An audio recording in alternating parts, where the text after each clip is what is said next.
By the spring of 1916, nearly 3 million men have died in the fighting. During the Battle of the Somme, 25,000 are killed in one day. Honor, patriotism, family, art, religion, morality, all these notions had once answered human needs. Now nothing remained of them but skeletons. The beginnings of Dada were not the beginnings of art, but of disgust. In a French military hospital, a young medical student, André Breton, is conducting experiments in dream analysis on his shell-shocked patients. Breton meets one soldier who insists that the war is a sham, but the bullets are only dummies. The wounds are merely makeup, and the dead are taken from hospitals and distributed at night across the phony battlefield.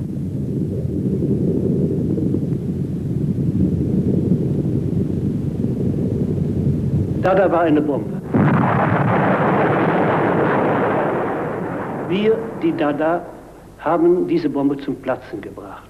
Die Bombe ist geplatzt und hat viel Geräusch gemacht. Die Splitter sind über die ganze Welt verstreut. Was machen die Museen heute? Sie suchen die Splitter zusammen und wollen sie in ihren Ausstellungen dem Publikum als Reliquien vorstellen.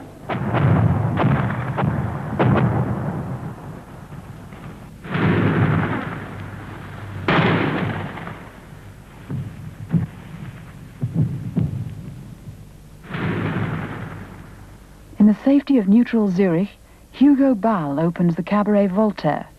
A group of artists and writers invent the word Dada to describe their activities. Dada thrives on contradictions. It is creative and destructive. Dada denounces the world and wishes to save it. Hans Arp from Alsace makes woodcuts and sculptures.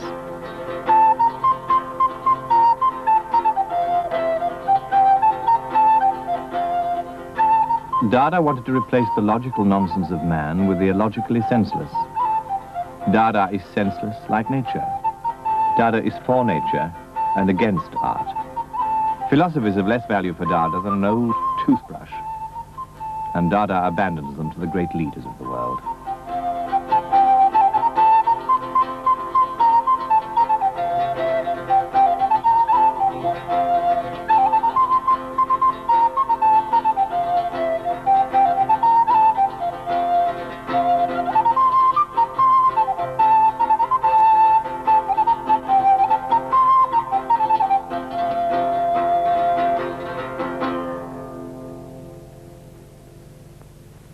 Zara from Romania writes Dada manifestos. I write a manifesto and I want nothing. Yet I say certain things, and in principle I'm against manifestos, as I'm also against principles. The principle, love thy neighbor, is an hypocrisy. Know thyself is utopian but more acceptable, since it embraces wickedness. No pity. Even after this carnage, we still retain the hope of a purified mankind. I speak only for myself, since I do not wish to convince. I have no right to drag others into my river. I am against action. For continuous contradiction, for affirmation too, I am neither for nor against. And I do not explain because I hate common sense. Some people think they can explain rationally, by thought, what they think. But that is extremely relative. Psychoanalysis is a dangerous disease.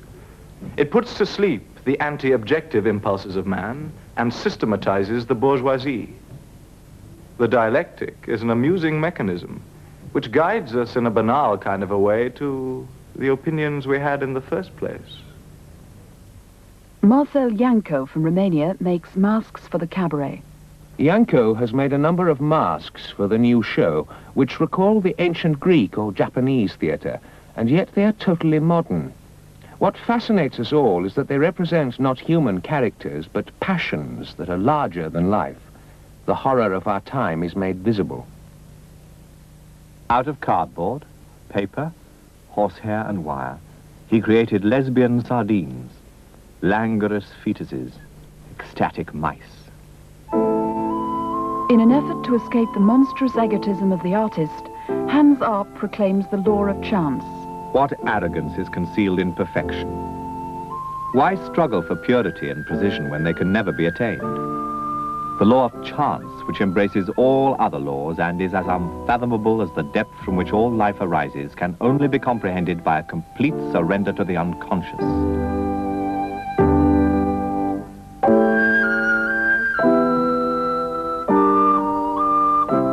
I maintain that whoever submits to this law attains pure life.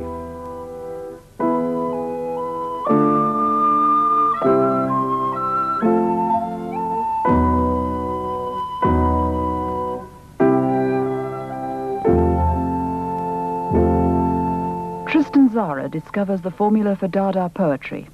To make a Dadaist poem, take a newspaper, take a pair of scissors. Choose an article as long as you are planning to make your poem. Cut out the article. Then cut out each of the words that make up the article and place in a bag. Shake gently. Then take out each of the scraps, one after the other, in the order in which they left the bag. Copy conscientiously. The poem will be like you. And here you are, a writer, infinitely original and endowed with a sensibility that is charming, though beyond the understanding of the vulgar. 1918. The painter Francis Picabia arrives in Zurich. He is rich, articulate, nihilistic. To meet Picabia was like an experience of meeting death.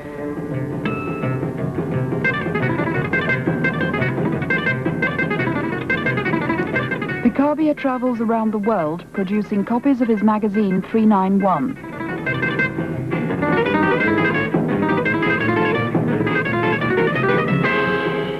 Every page must explode, whether through seriousness, profundity, nausea, annihilating nonsense, or the way it is printed.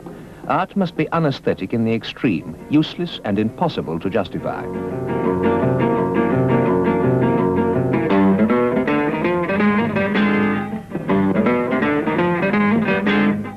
There are 391 presidents of the Dada movement. Anyone who wishes to become a president of the Dada movement can be one.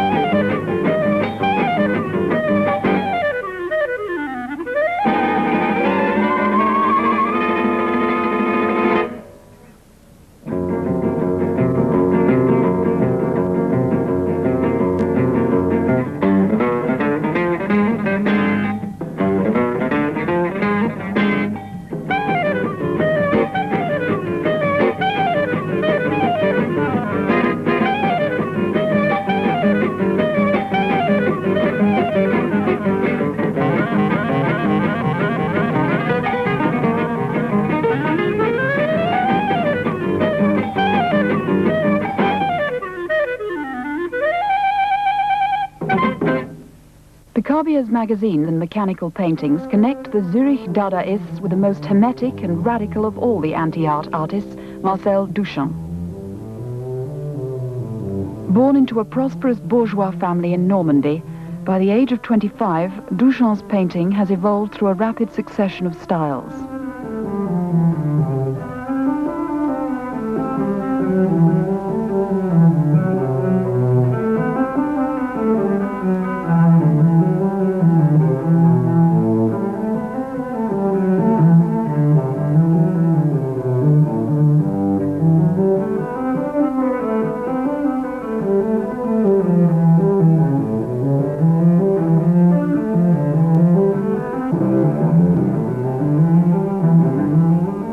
Then he reacts violently against painting as a source of pleasure.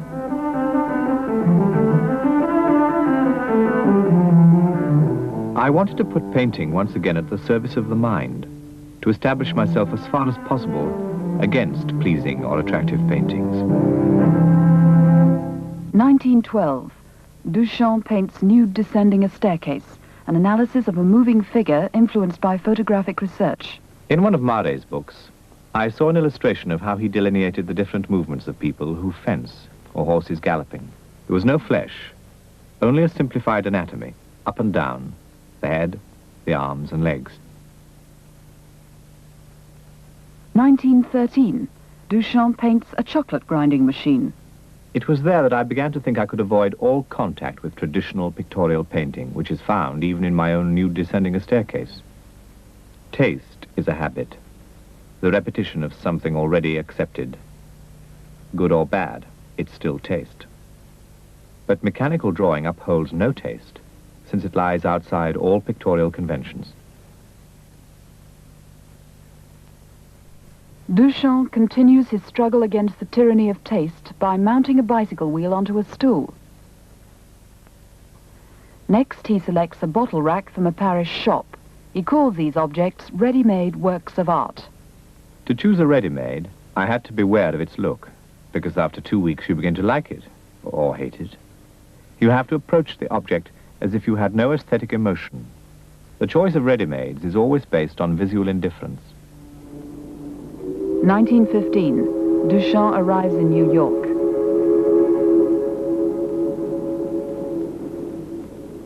He signs a urinal with the name R. Mutt, entitles it Fountain, and enters it in the Society of Independent Artists exhibition. This work is suppressed by the Society, and a protest about the incident appears in a New York Dada magazine. What were the grounds for refusing Mr. Mutt's fountain? Some contended it was immoral, vulgar. Others it was plagiarism, a plain piece of plumbing. Now, Mr. Mutt's fountain is not immoral. That is absurd. No more than a bathtub is immoral. Whether Mr. Mutt with his own hands made the fountain or not has no importance. He chose it. He took an ordinary article of life and created a new thought for that object. As for plumbing, that is absurd. The only works of art America has given are her plumbing and her bridges. In New York, Duchamp works on his large glass, the bride stripped bare by her bachelor's even, painting and inscribing onto a glass panel a number of forms which appear to add up to a mechanistic representation of sexuality. Duchamp's notes describe the function of each element in the glass. Bride above, bachelors below. The bachelors serving as an architectonic base for the bride. This latter becomes a sort of apotheosis of virginity. At the place where this eroticism is revealed, which should be one of the principal cogs of the bachelor machine, this tormented gearing gives birth to the desire part of the machine. The bride at her base is a reservoir of love gasoline, or timid power. This timid power, distributed to the motor with quite feeble cylinders, in contact with the sparks of her constant life, explodes and makes this virgin blossom who has attained her desire. The chocolate of the rollers, coming from one knows not where, would deposit itself after grinding as milk chocolate. The bachelor grinds his chocolate himself.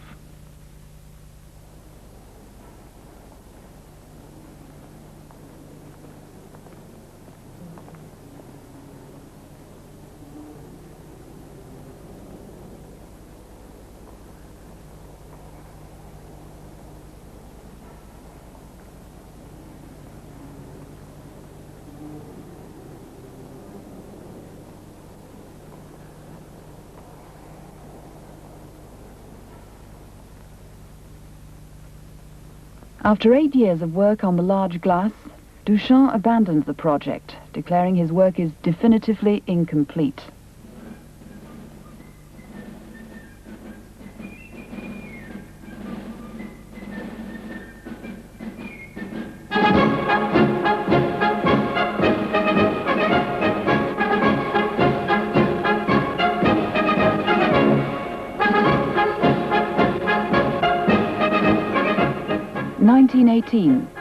Germany is disintegrating in the wake of famine, military chaos, and the collapse of the Kaiser's government.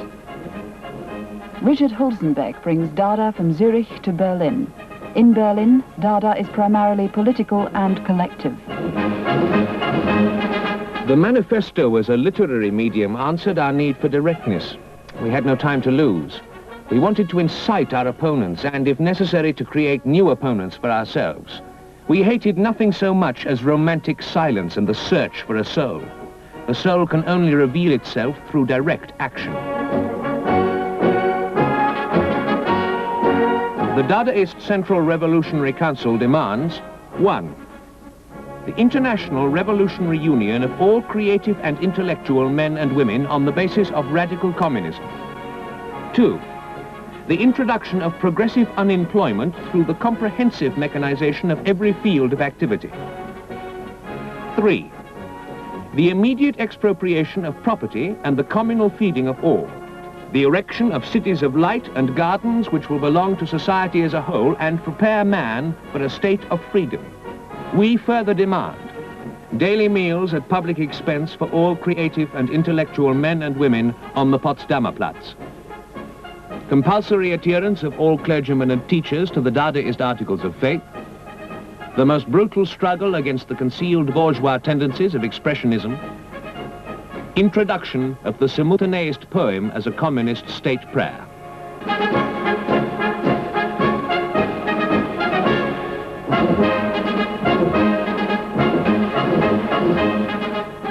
George Gross draws portraits of Berlin society.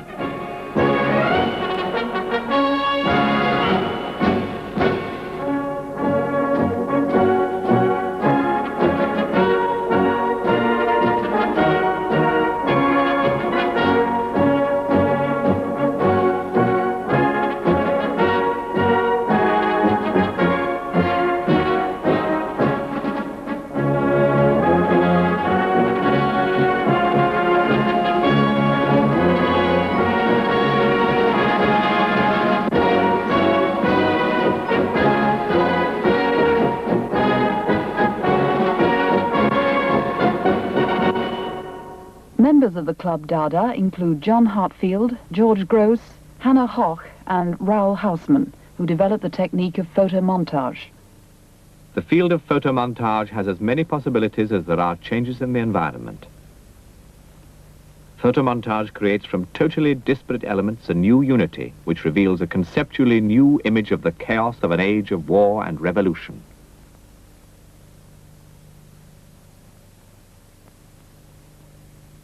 Raoul Hausmann develops his phonetic poems.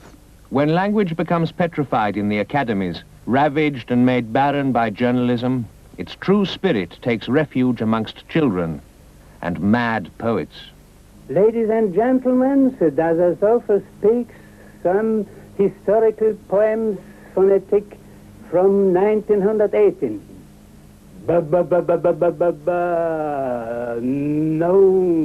No moon on a pool, eight so killy korum, snown sound, da iri da doomed, snoom, colacum, on a moon, that's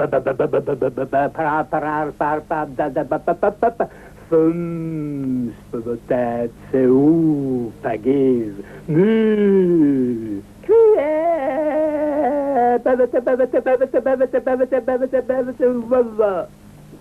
1920. Dada in Berlin reaches its climax with the first international Dada Fair. From the ceiling hangs the effigy of a German officer with a pig's head and a placard around his neck proclaiming, "Hanged by the Revolution."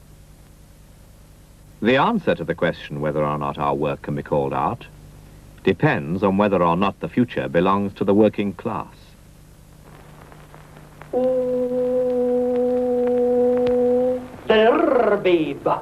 A man introduces himself to the Berlin Dada group with the words, I'm a painter, and I nail my pictures together.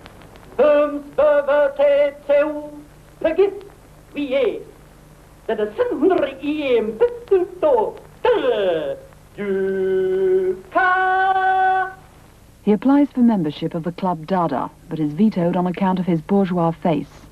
His name is Kurt Schwitters. Rejected by the Dadaists, he returns to Hanover, cuts up an advertisement, and creates the word Metz, which he uses to describe his paintings and poetry.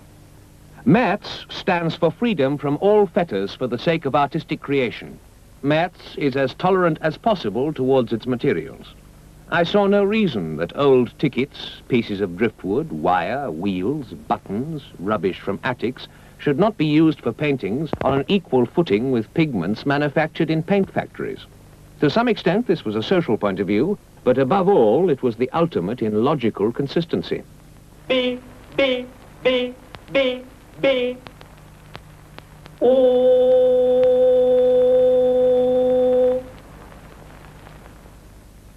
In Cologne, Max Ernst and Johannes Bargeld initiate the Dada conspiracy of the Rhineland. Bargeld has just founded the Rhineland Communist Party, and Ernst has just discovered the principle of collage. I found myself taking an obsessive interest in the pages of an illustrated catalogue which lay to hand. I experienced a hallucinatory succession of double and triple images, and what had been simply banal pages of advertisements became so many dramas revealing my most secret desires.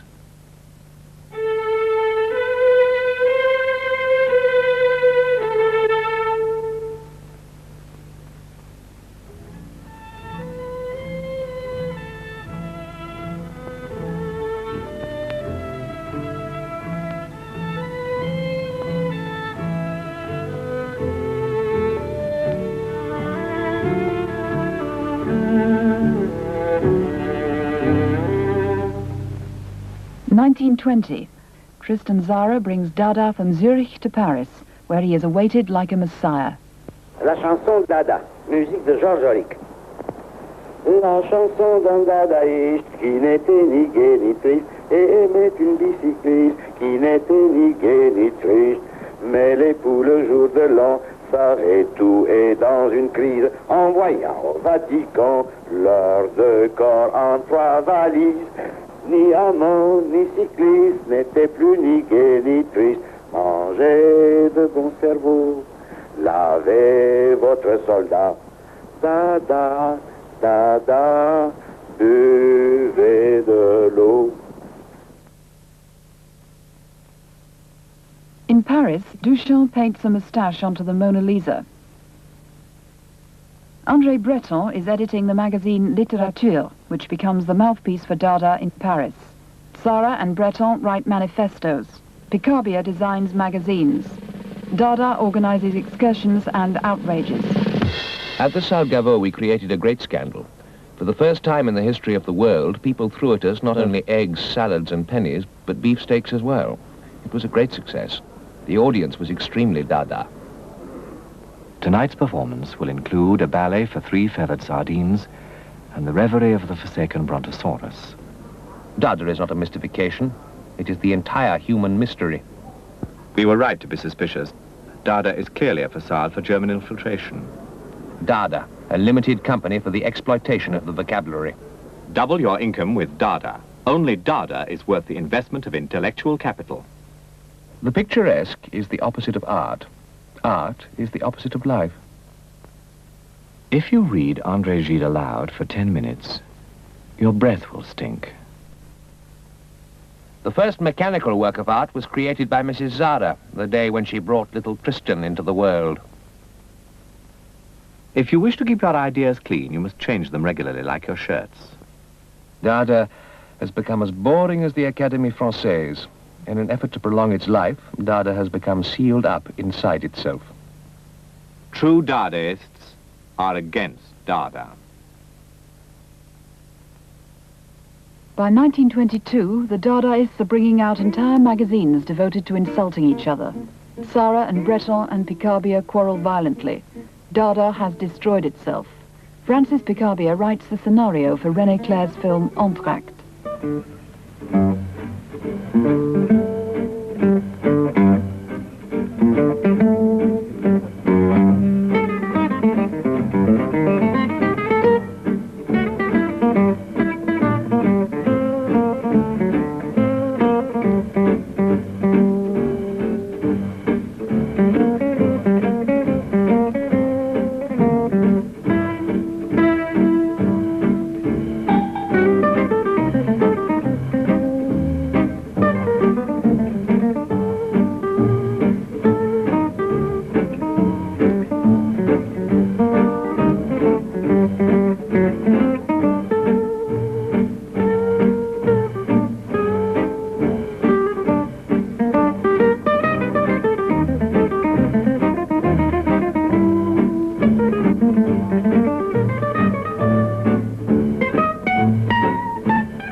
Tristan Tzara delivers a funeral oration for Dada. Dada marches on, destroying more and more. From all these feelings of disgust, it draws no conclusions, no pride, and no profit. It no longer even fights, for it knows that this serves no purpose. And here we come to the great secret. Dada is a state of mind. That is why it transforms itself according to all the events and nations it encounters. Dada applies itself to everything, and yet it is nothing. Dada is the point at which yes and no and all opposites meet, not noisily in the palaces of human philosophy, but quite simply at street corners, like dogs and grasshoppers. Dada is useless, like everything else in life. Dada has no pretensions, just as life should have none.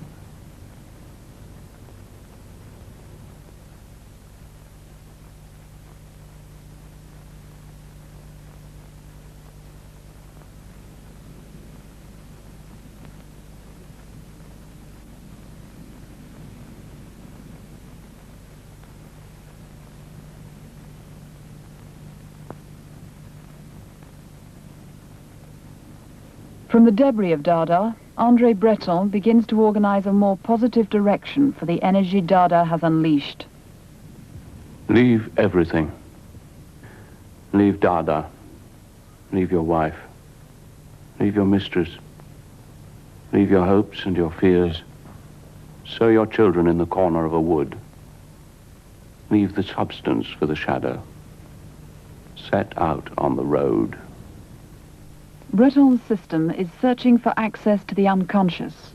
Under the pretense of civilization and progress, we have managed to banish from the mind everything that may rightly or wrongly be termed superstition.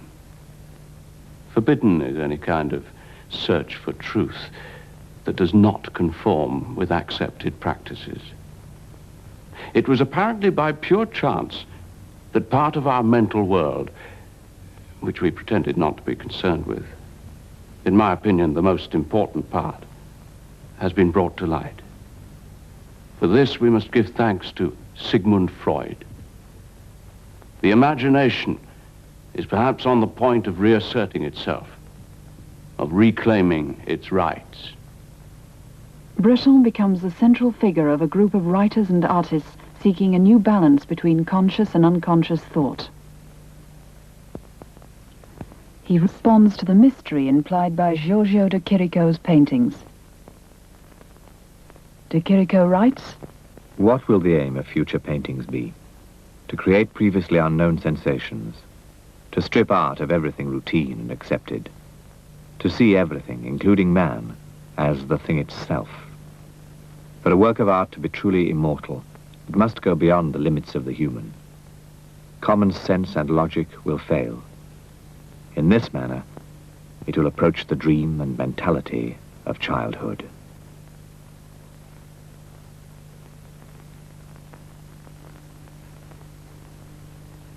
I believe in the future resolution of these two states of dream and reality, which appear so contradictory, in a kind of absolute reality. Surreality, one might call it. It would be an error to consider art as an end. The doctrine of art for art's sake seems senseless to me. We know that poetry must lead somewhere. Louis Aragon writes The Paris Peasant, describing the revelations that lurk beneath the surface of the city.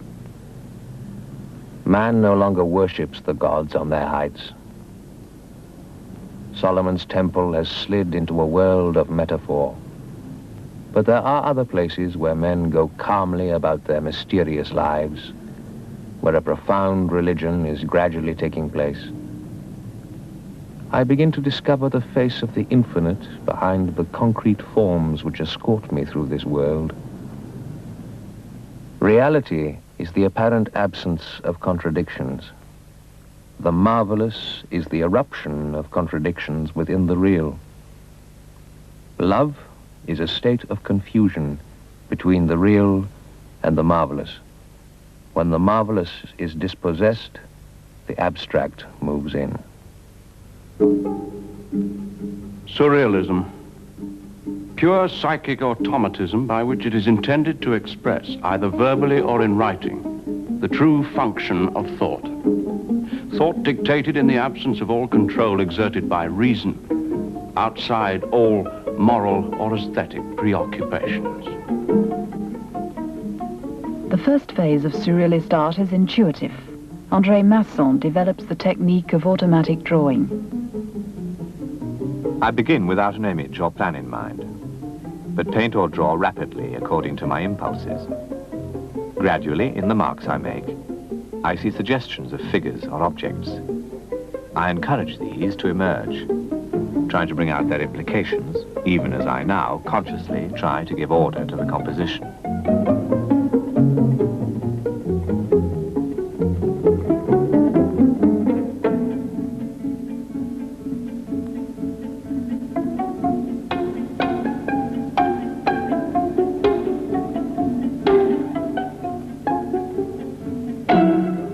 To adapt his automatic technique to painting, Masson applies sand directly to the canvas, fixing his image with glue and paint.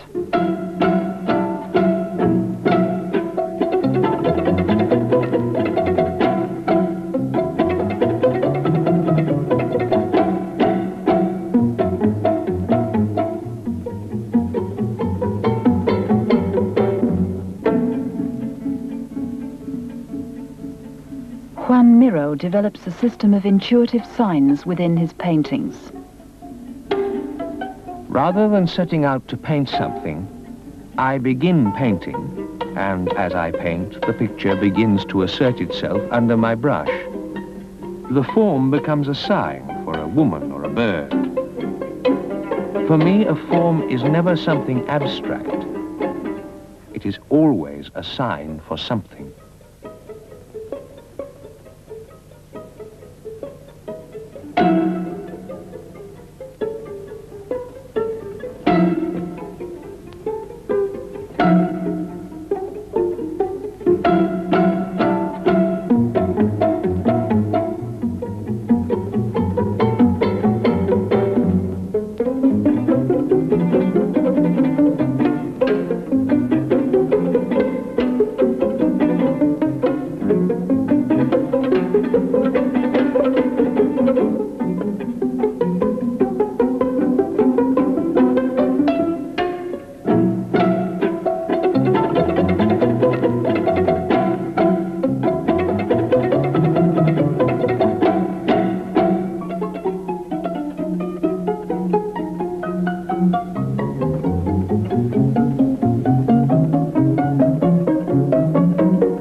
Max Ernst invents frottage, creating images from the impressions of surfaces.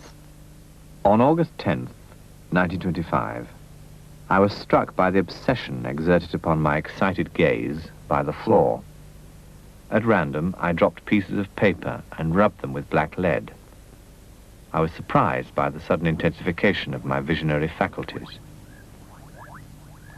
By enlarging my mind's hallucinatory powers, I succeeded in attending, simply as a spectator, at the birth of my own work.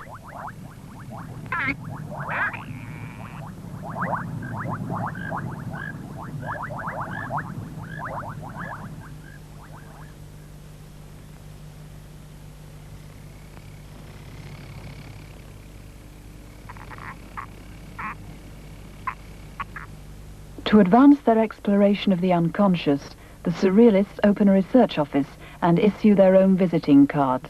Parents, tell your dreams to your children. Surrealism. Is it the communism of genius? You who cannot see, think of those who can. Antonin Artaud is appointed director of the research office. Artaud writes addresses to the Dalai Lama and the Buddhists.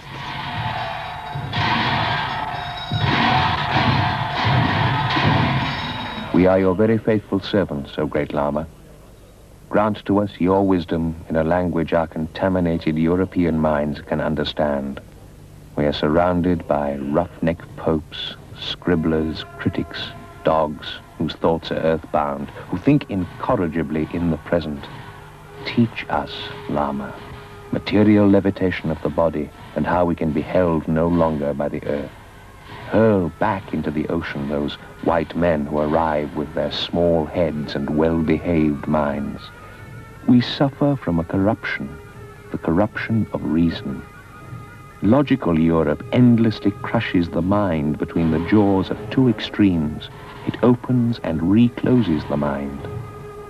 We have suffered too long under the yoke. Like you, we reject progress. Come and tear down our houses.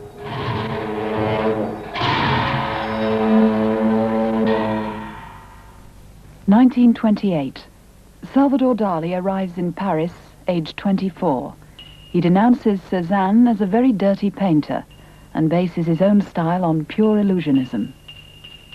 The illusionism of the most abjectly arriviste and imitative art, the usual paralyzing tricks of trompe-l'oeil, the most analytically narrative and discredited academicism, can all become sublime hierarchies of thought and a path to a new precision of concrete irrationality.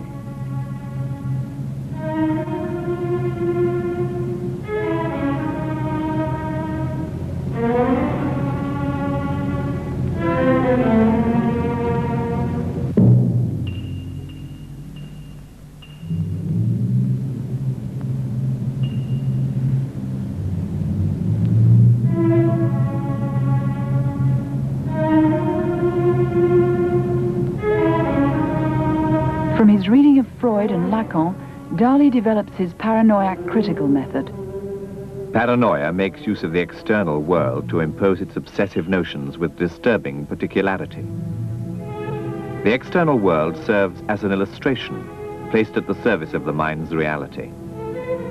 I believe that the moment is near when the procedure of active paranoid thought will make it possible to systematize confusion and contribute to the total discrediting of the world of reality.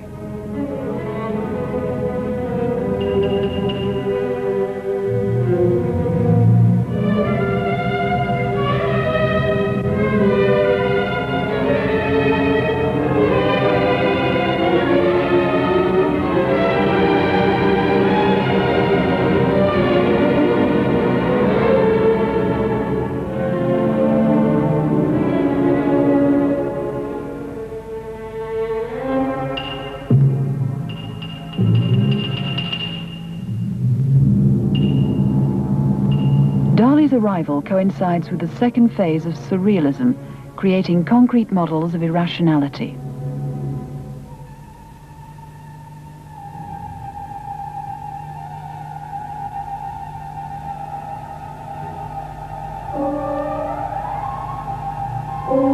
Yves Tanguy paints imaginary landscapes.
makes collages out of 19th century illustrations.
René Magritte becomes a member of the Belgian Surrealist group, who carefully preserve their independence from Breton's regime. The art of painting, which ought to be called the art of likeness, permits the description with paint of a thought capable of becoming palpable. This thought only comprises shapes presented to us by the world of appearance. There's nothing symbolic about it.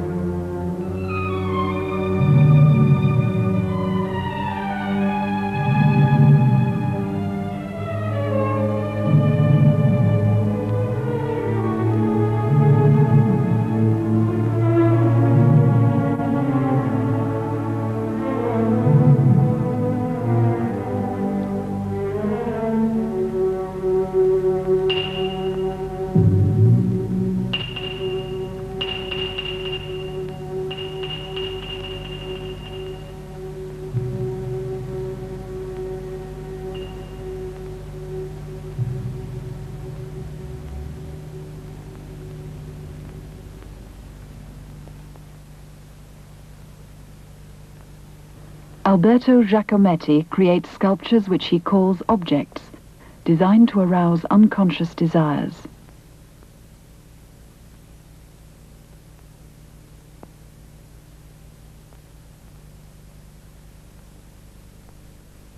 Everyone who saw his object experienced a strong but indefinable sexual emotion.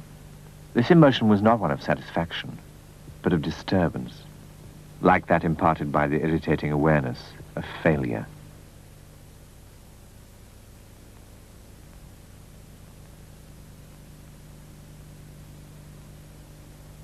Marcel Duchamp invents a new identity for himself, as a woman. I wanted to change my personality. I was a Catholic, and the first idea that came to me was to take a Jewish name and change religion. Then I thought, why not change sex? It was much simpler. He renames himself Eros c'est la vie, an ambiguous pun in French.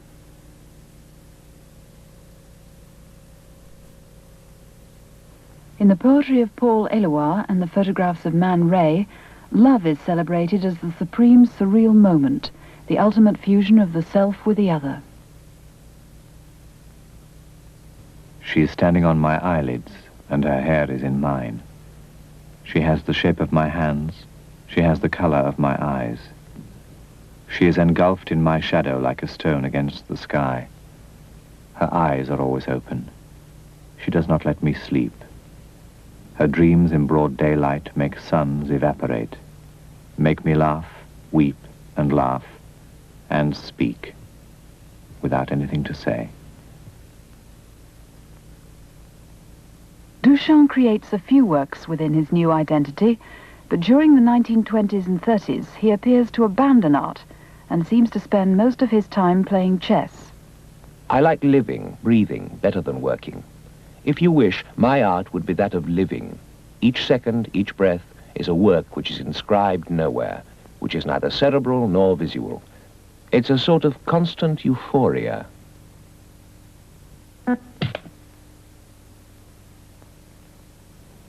Tongi captures spiders and eats them alive.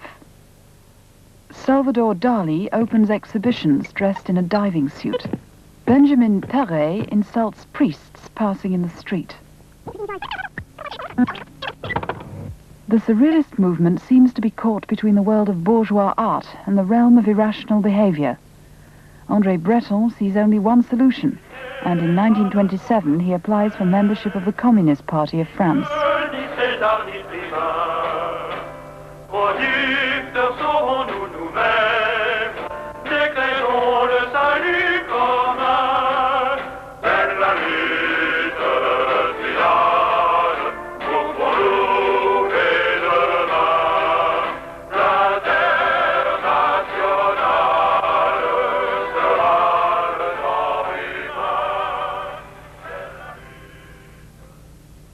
Monsieur Breton, this is your third appearance in your application to join the party, and I'm afraid we're by no means satisfied. You've not succeeded in justifying your surrealist activity to us. If you are, as you claim, a Marxist, we cannot understand why you have any need to remain a surrealist. Art cannot, without disqualifying itself, agree to submit to any outside orders or humbly fill the ranks which some would like to assign to it in the interests of short-term pragmatic ends. You will only transform man's condition if you take into account his subjective needs as well as his material ones.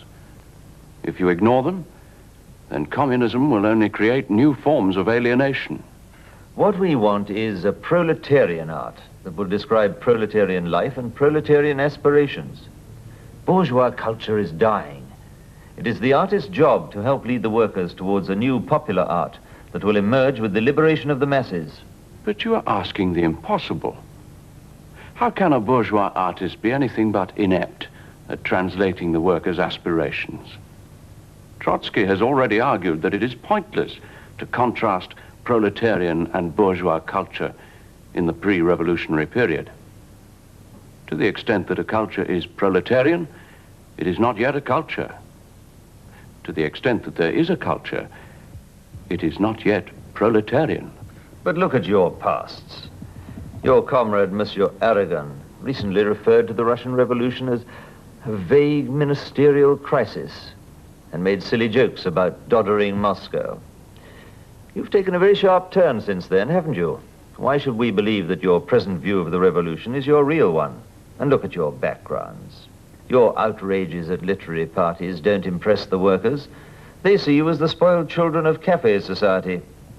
Yes, it's true. We are asking to join your ranks in order to totally dissociate ourselves from the class we come from. But this is not, as you suggest, one more provocation.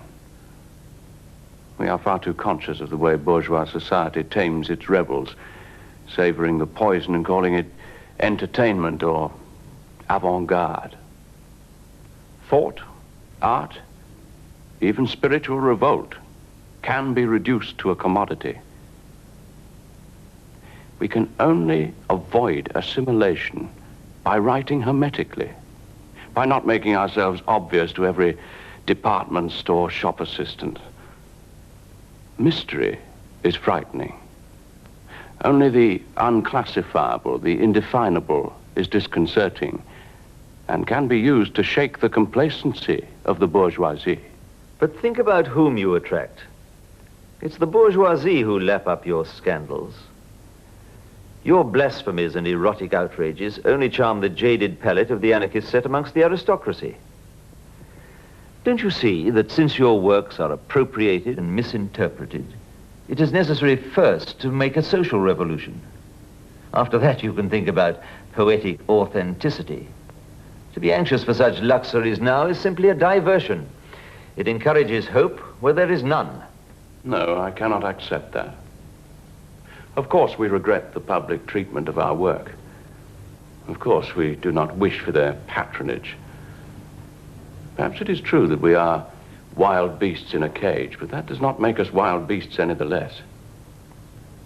You seem to be saying, on the one hand, that we should create propaganda for immediate consumption by the masses. Against this, we say that any revolutionary message that is embodied in a conservative form cannot have a revolutionary effect. And on the other hand, you demand that the mind and imagination must abdicate until the revolution has been accomplished. And against this we would say that even if our work does not immediately help to precipitate the revolution, the job of interpreting man's condition is indispensable to building the post-revolutionary world.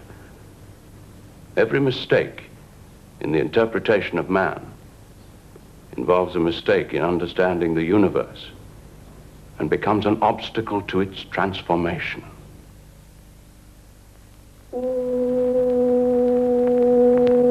Der Weber, fünf. In Hanover, Kurt Schwitter's concept of Metz has taken over his entire house, which becomes a constantly evolving Metz building.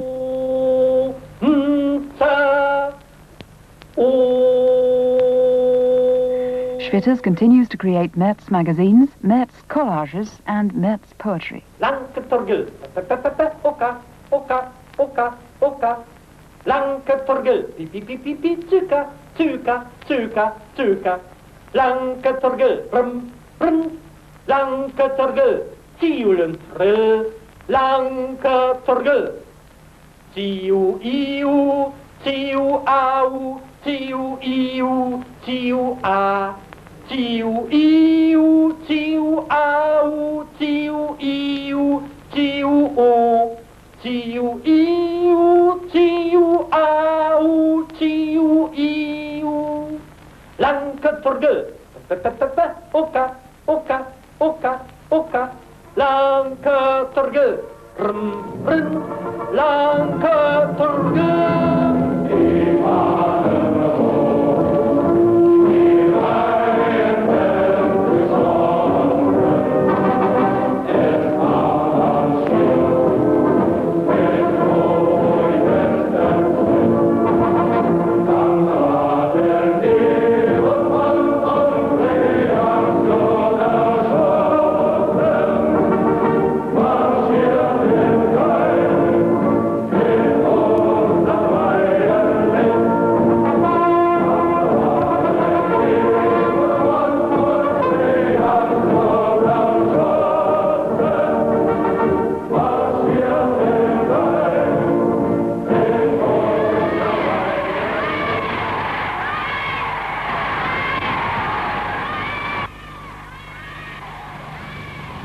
So übergebe ich denn damit dieses stolze und herrliche Haus seiner Bestimmung.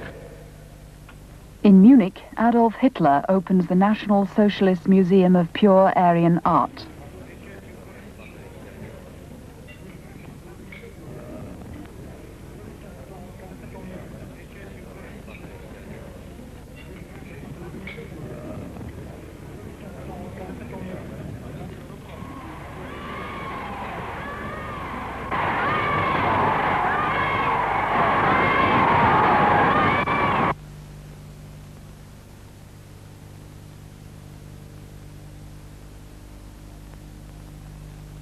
In Berlin, John Hartfield's photo montages have evolved out of Dada into a powerful weapon of anti-Nazi propaganda. The meaning of the Hitler salute. Millions stand behind me. Through light towards night.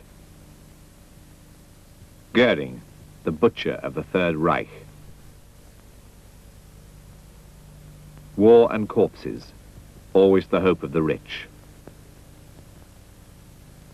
Madrid, 1936. What the angels received as Christmas presents. Adolf the Superman. He swallows gold and spouts junk. In Paris, the Surrealist group summoned Salvador Dali to justify his obsessive interest in Hitler. Unfortunately, I've forgotten most of the details of this very peculiar meeting, but I was suffering from the beginnings of a sore throat. Therefore, I attended with a thermometer in my mouth, and I took my temperature several times during my trial, which lasted far into the night. I knelt down several times to exhort Breton to understand that my obsession with Hitler was strictly paranoid and essentially apolitical. I explained that I could not be a Nazi, because if Hitler conquered Europe, he would seize the opportunity to do away with all hysterical characters such as myself, as he had already done in Germany by calling them degenerates. I pointed out that the feminine and irresistibly silly role that I attributed to Hitler would be sufficient to classify me as an iconoclast in the eyes of the Nazis. Similarly, my fanaticism, aggravated by Freud and Einstein, both of them expelled from Germany by Hitler, made it obvious that Hitler interested me only as an object of my delirium, and because he seemed to me of incomparable catastrophic value. In the end, they were convinced of my innocence, but still I had to sign a document in which I declared myself not to be an enemy of the proletariat. I signed without any qualms, since I have never had any feelings either for or against the proletariat. 1938. Man Ray photographs the mannequins created by the Surrealist group for their Paris exhibition. This is the last Surrealist event before the outbreak of war.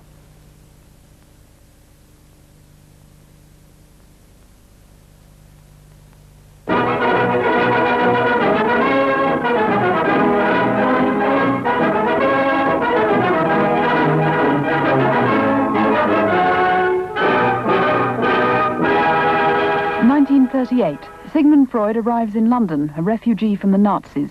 Salvador Dali pays him a visit. Until now, I had been inclined to regard the Surrealists, who apparently have adopted me as their patron saint, as complete fools. But that young Spaniard with his fanatical eyes and undeniable technical mastery made me revise my opinion. In the pictures of the masters of Ingres or Leonardo, that which interests me is precisely the search for the unconscious idea. Dali's mystery is manifested outright. The picture is but a mechanism to reveal itself.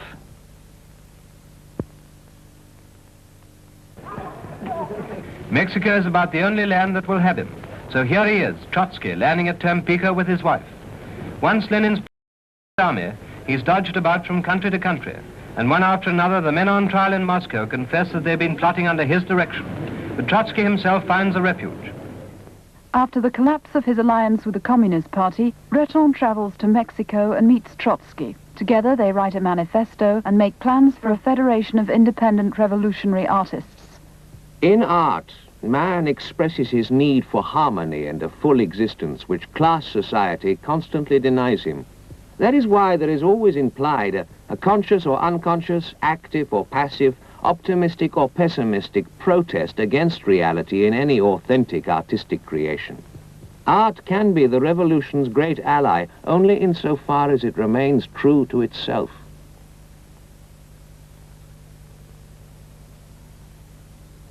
The Federation is short-lived. By 1940, Trotsky has been murdered, and many of the Surrealists have fled from the German invasion. These artists in exile in New York include André Breton, Marcel Duchamp, Max Ernst, Salvador Dali, Yves Tanguy, and André Masson. During these years, Max Ernst paints a series of visionary landscapes.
work in America, many of their former colleagues have joined the French resistance.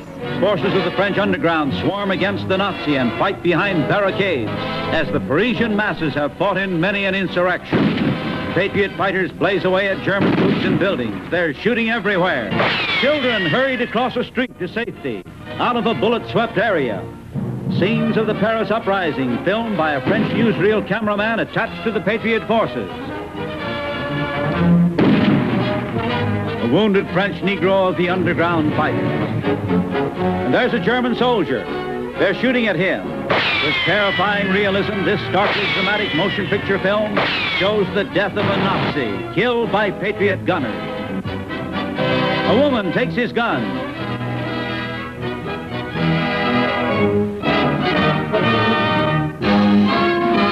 Vive la France! The shout rings from every throat.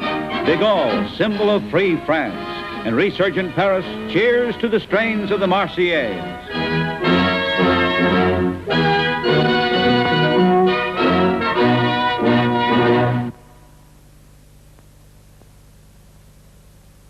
In 1946, André Breton returns to a hostile Paris. The committed writers who have fought against the Nazis regard surrealism with scorn. Jean-Paul Sartre writes, The originality of surrealism lies in its attempt to appropriate everything. Metaphysics, the aristocracy, parasitism, alliances with revolutionary groups. The fact is that when the time for action came, none of them were prepared to act.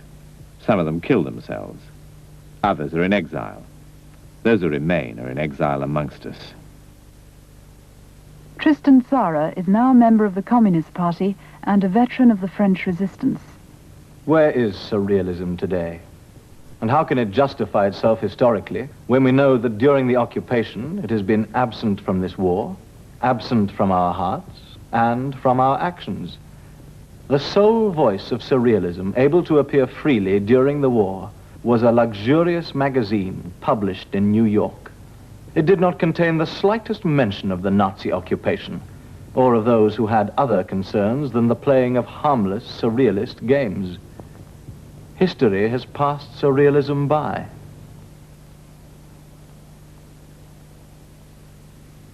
Jean Arp is not impressed by the political commitments of his former Dada colleagues. Some old friends of mine from the days of Dada, who always fought for dreams and freedom, are now disgustingly preoccupied with class aims and are busy turning the Hegelian dialectic into a hurdy-gurdy tune. Conscientiously, they mix poetry and the 5-year plan in one pot, but man will not allow himself to be transformed into a scrubbed, hygienic numeral. It is hard to imagine how the greatest individualists can come out for a termite state.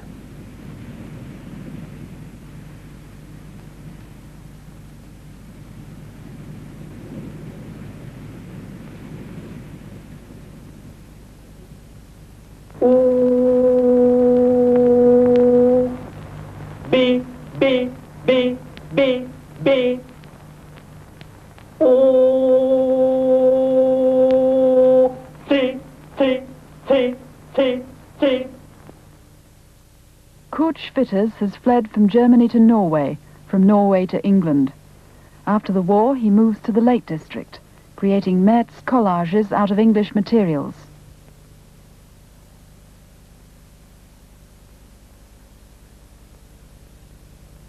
In a barn near Lake Windermere, Schwitters begins work on a new Metz building, although he is ill and impoverished.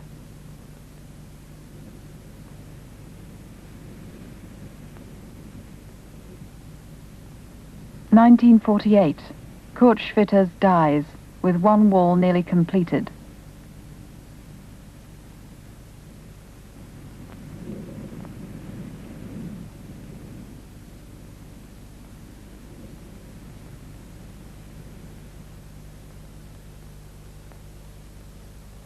Dada hat gelebt und hat schon zu seinen Lebenszeiten gesagt, wenn die Zeit kommt, werden wir gerne und freudig ins Grab steigen.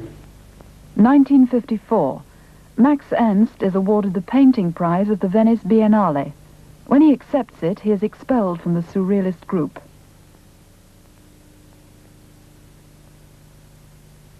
seeing means, usually, you open your eyes and you look to the outside world. You can see another way. You close your eyes and you look into your inner world.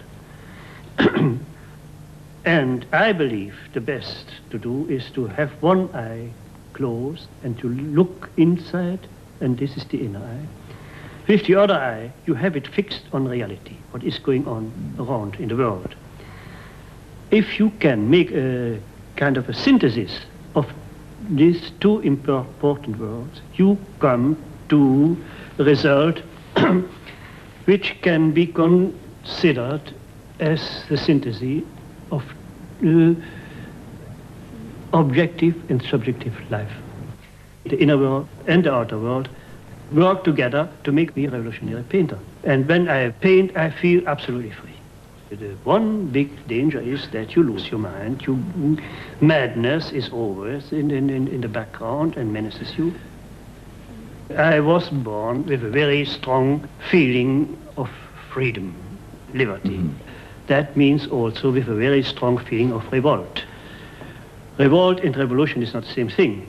But when you are born into a period where so many events invite you to get revolted and throw over what is going on in the world and be disgusted with it and so on, it is absolutely natural that the work you produce is a revolutionary work.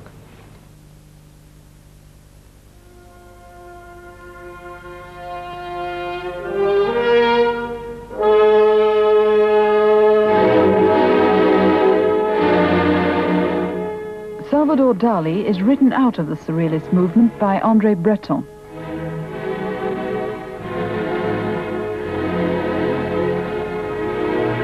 His undertaking was spoilt by his ultra-retrograde technique and discredited by a cynical indifference to the means which he used to advertise himself. He has shown signs of panic and has only been able to save appearances through a scheme of deliberate vulgarization. By now, his work has become engulfed in academicism, which claims on its own authority to be classicism, and which in any case has no interest whatever for surrealism. Dali remains unrepentant. I am not a surrealist. I am surrealism.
The trouble with interviewing Salvador Dali is that he talks with everything at once, including the radar whiskers which locate his ideas. He just loves to talk. 15 years ago, he wore a diving suit to deliver a lecture. Today, I'm normal, he says. The Madonna of Port Ligat is in the new style. Romantic mysticism, Dali calls it. If the meaning is obscure, there's no doubt about his brilliant drawing and color work. 15,000 and it's yours. Most impressive of all is Dali's crucifixion.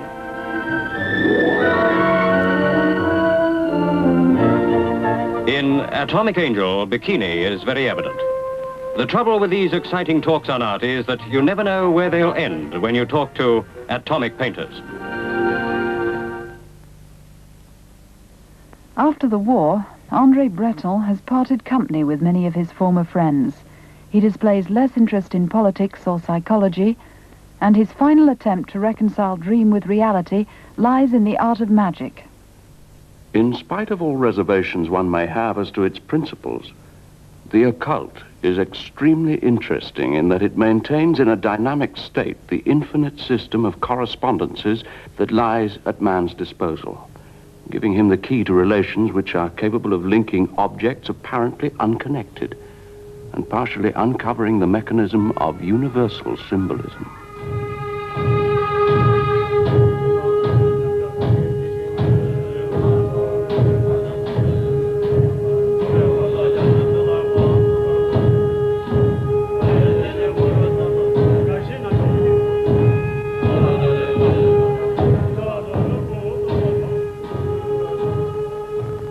In Brussels, René Magritte continues to paint in his prosaic style.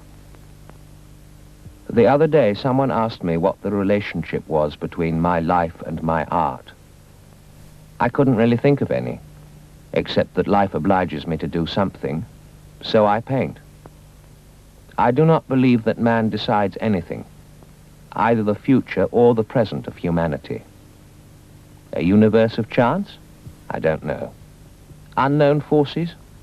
I hate talking about that because it doesn't mean anything, like talking about symbols. I think we are responsible for the universe, but this does not mean that we decide anything. Cause and effect? That's determinism, and there again one would have to believe in it. If one is a determinist, one must always believe that there is a cause which produces the same effect. I am not a determinist, but I don't believe in chance either. It serves as still another explanation of the world. The problem lies precisely in not accepting any explanation of the world, either through chance or determinism. I am not responsible for my belief. It is not even I who decides that I am not responsible, and so on to infinity. I am obliged not to believe. There is no point of departure. Breton remains fiercely hostile to the way in which surrealism is increasingly debased to describe any work that seems weird or fantastic.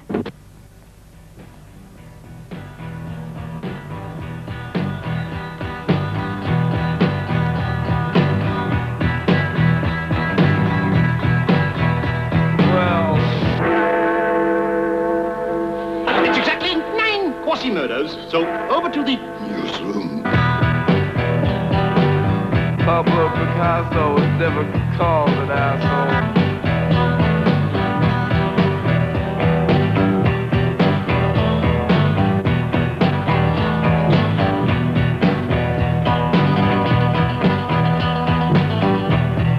Well, we could walk down your street and girls could not resist the stare. Pablo Picasso never got called an asshole, not like you. So, to Adolf Hitler for... Frei, Hundegenieß!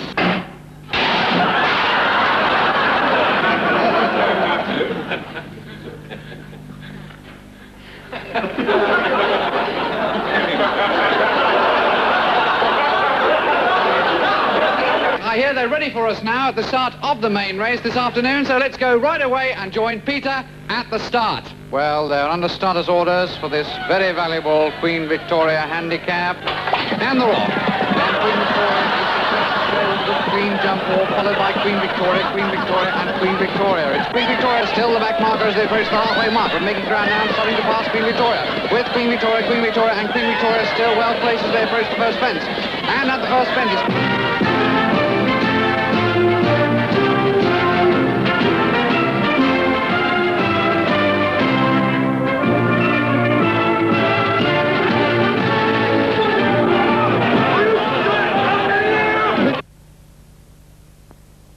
1966. André Breton dies. There is every reason to believe that there exists a certain point in the mind at which life and death, real and imaginary, past and future, communicable and incommunicable, high and low, cease to be perceived in terms of contradiction.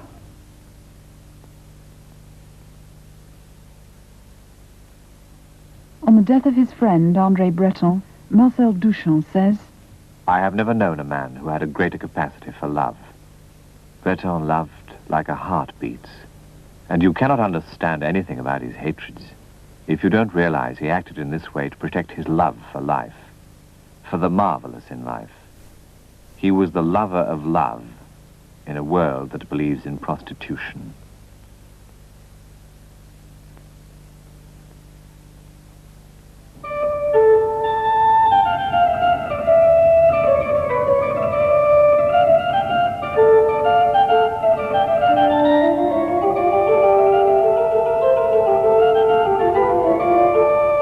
During the 1960s, Marcel Duchamp's work attracts the attention of younger artists, and he is described as the most radical thinker of modern art, with an influence which is rivaled only by Picasso's.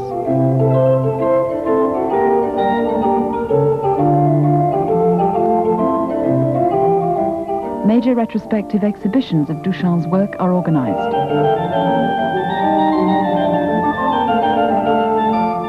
Since many of his early works have been lost, replicas and multiple editions of them are made.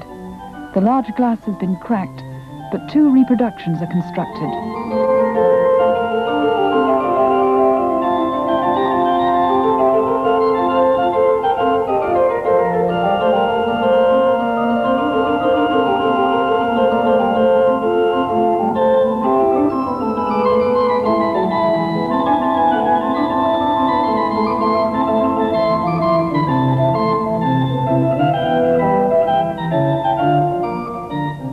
What you were also attempting to do, as I understand it, was to devalue the art as an object, simply by saying, if I say it's a work of art, that makes it a work of art. Yeah, but the word work of art, you see, is not so important for me.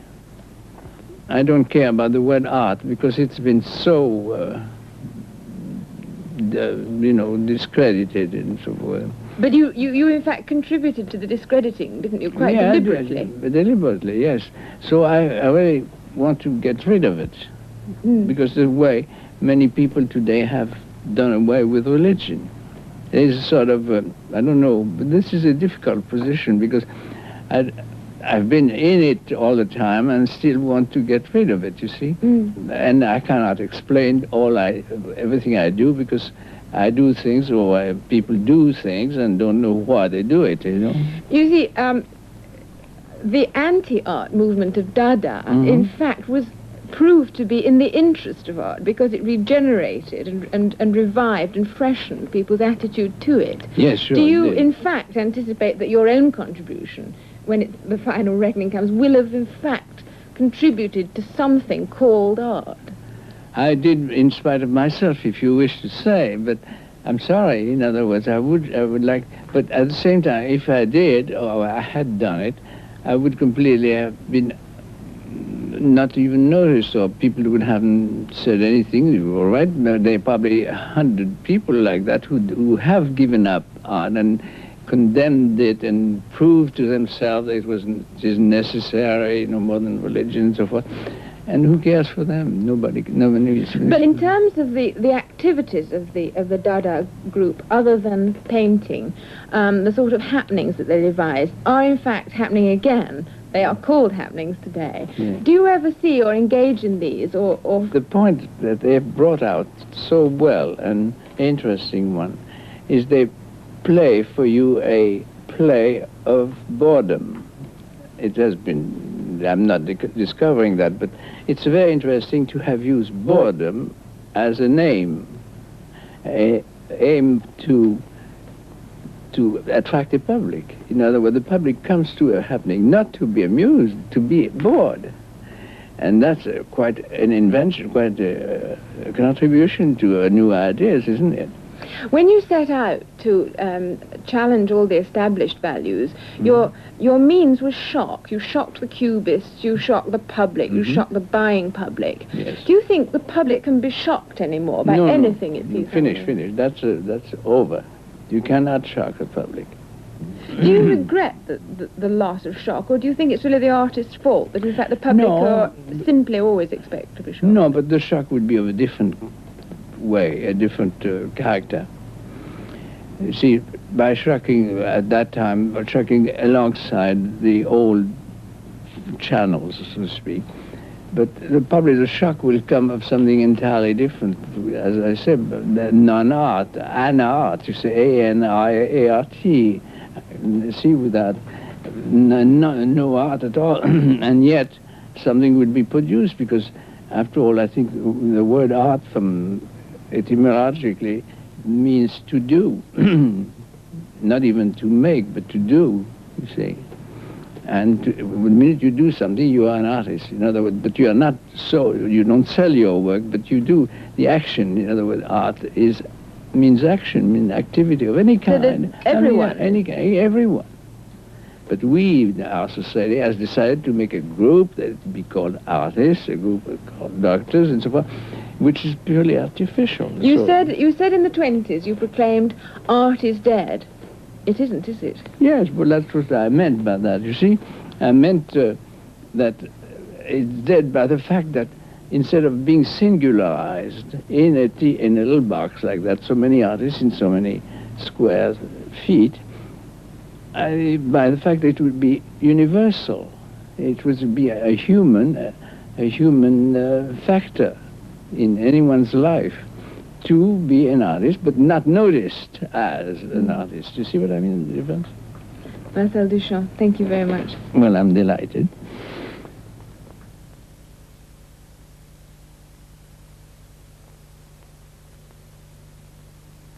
(1968). Marcel Duchamp dies. At his own request, his grave carries the inscription, Anyway, it's always other people who die.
Right now, stay with us as the Surreal Eye continues with Jean Cocteau's brilliant 1931 film Blood of a Poet. It's coming up next here on 13 WNET Newark.